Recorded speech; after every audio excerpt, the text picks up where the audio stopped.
First, a mother says nothing will bring back her son, but the woman from Bridge City hopes maybe now she's taken a step down the path to healing.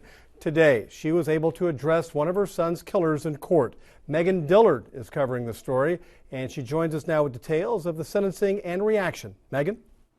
Vivian Sedtal says she finally got the chance to speak her mind today in federal judge Marcia Crone's courtroom. We first brought you her story in November. Vivian said back then she was unaware of court dates surrounding her son's case and never received an opportunity to address his killers in previous hearings. Today, that changed. Federal case agents picked her up from her home so she could attend the sentencing for Tanner Bourque. Vivian's son, James Lee Sedtal, was a member of S.W.S, the Solid Wood Soldiers, a white supremacist gang that operates behind bars and outside prison. Prosecutors say 3 members of the same gang murdered Sedtal in March 2011. This afternoon, Judge Marcia Crone sentenced 34-year-old Tanner Lynn Bourque to life in prison. He pled guilty last July to murder in the aid of racketeering. Prosecutors charged Bourque and 3 other S.W.S members with shooting and killing Sedtal, as well as with conspiracy and drug charges. Investigators say Sedtal assaulted a member of a rival prison gang. That gang was planning to retaliate against S.W.S.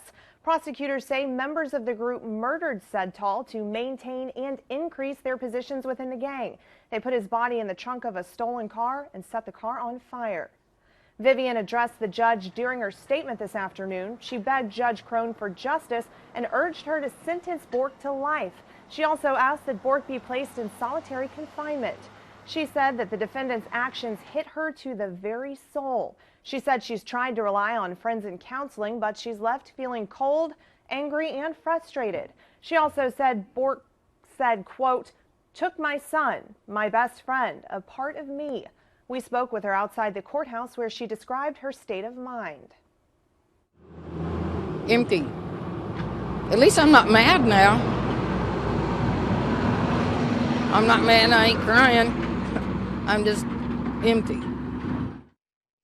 Tanner Bourque's grandparents were also in the courtroom this afternoon. We spoke with his grandmother, Viola. She says she believes in a bigger judge. She told us in her eyes that means God. She also said we all make mistakes and that where drugs are involved, we don't always do the right thing. She says justice is going to be done. Judge Crone has sentenced 2 other defendants to life in prison. A 4th defendant charged in connection with the murder pleaded guilty last summer and is awaiting sentencing. She faces up to life behind bars. Reporting live in the studio, Megan Dillard, KFDM 6 News.